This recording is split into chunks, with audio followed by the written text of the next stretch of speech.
குரு பகவான் ரிஷப ராசியில் வக்ர பயணம் மேற்கொள்ள உள்ள நிலையில் ரிஷப ராசிக்கு என்ன மாதிரியான பலன்கள் ஏற்படும் என்று பார்க்கலாம்.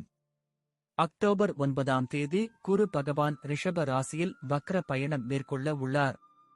கிட்டத்தட்ட 4 மாதங்கள், அதாவது பிப்ரவரி மாதம் 4ஆம் தேதி வரை இந்த பயணம் நீடிக்கும். ரிஷப ராசியில் ரோகிணி, கார்த்திகை நட்சத்திரங்களில் குரு வக்ரம் அடைகிறார். அந்த வகையில் ரிஷப ராசிக்கான பலன்கள் இங்கே கொடுக்கப்பட்டு உள்ளன. நற்பலன்கள். உறவுகள் மேம்படும். இந்த காலத்தில் உங்கள் உறவுகள் மேம்படும். அன்புக்குரியவர்களுடன் ஆழமான இணக்கமான உறவு உண்டாக்கும். வேலையில் எதிர்பாராத பாராட்டு அல்லது அங்கீகாரம் கிடைக்கும். புதிய தொழில் வாய்ப்புகள் மற்றும் தொழில் வளர்ச்சிக்கு வழிவகுக்கும். சிறந்த மன மற்றும் உடல் ஆரோக்கியம் ஏற்படும்.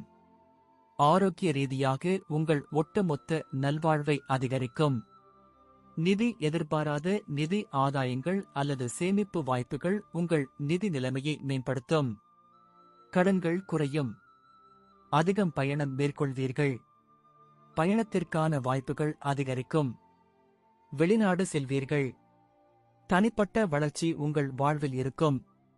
முக்கியமான பிசினஸ் செய்பவர்களுக்கு இது பொற்காலம். புதிய திறன்களை கற்றுக்கொள்வது நல்லது. புதிய திறன்கள் அல்லது பொழுதுபோக்குகளை கற்றுக்கொள்வதற்கான எதிர்பாராத வாய்ப்புகள் கிடைக்கும். உங்கள் வாழ்க்கையை வளமாக்கும் மற்றும் உங்கள் திறன்களை அதிகப்படுத்தும். சம்பளம் உயரும் வாய்ப்புகள் உள்ளன. இந்த பெயர்ச்சி உங்களுக்கு பணத்தை கொடுக்கும். அடுத்த 1 வருடம் உங்களுக்கு பண கஷ்டம் இருக்காது. பொருளாதார ரீதியாக நீங்கள் கஷ்டப்பட வேண்டாம். கெடுபலன்கள். அதிக எதிர்பார்ப்புகள் வேண்டாம். எதிலும் அதிகம் எதிர்பார்க்க வேண்டாம். அப்படி நினைத்தால் ஏமாற்றமே மிஞ்சும். பொறுப்புகளை புறக்கணித்தல் வேண்டாம். எந்த பணியை செய்தாலும் கவனமாக இருங்கள். ஏமாற்றம். எதிர்பார்க்கப்படும் சில விஷயங்களில் ஏமாற்றம் ஏற்படலாம். கணவன் மனைவி இடையே பிரச்சனை வரலாம். கவனச்சிதறல் ஏற்படும். கவனமாக வாகனம் ஓட்டுங்கள். விபத்துகள் ஏற்படும் வாய்ப்புகள் உள்ளன. உடல் பிரச்சனைகள் ஏற்படலாம். அப்பாவுடன் குடும்ப உறவில் சிக்கல் ஏற்படலாம். அண்ணன் தம்பி உறவில் சிக்கல் ஏற்படலாம். அதனால் கவனமாக யோசித்து பேசுங்கள். உங்கள் உடல் ஆரோக்கியம் கெடும்.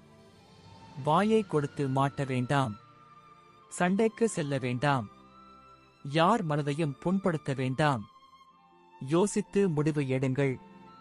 முழுக்க முழுக்க கெட்ட விஷயங்கள் மட்டும் நடக்கும் என்று நினைக்க வேண்டாம்.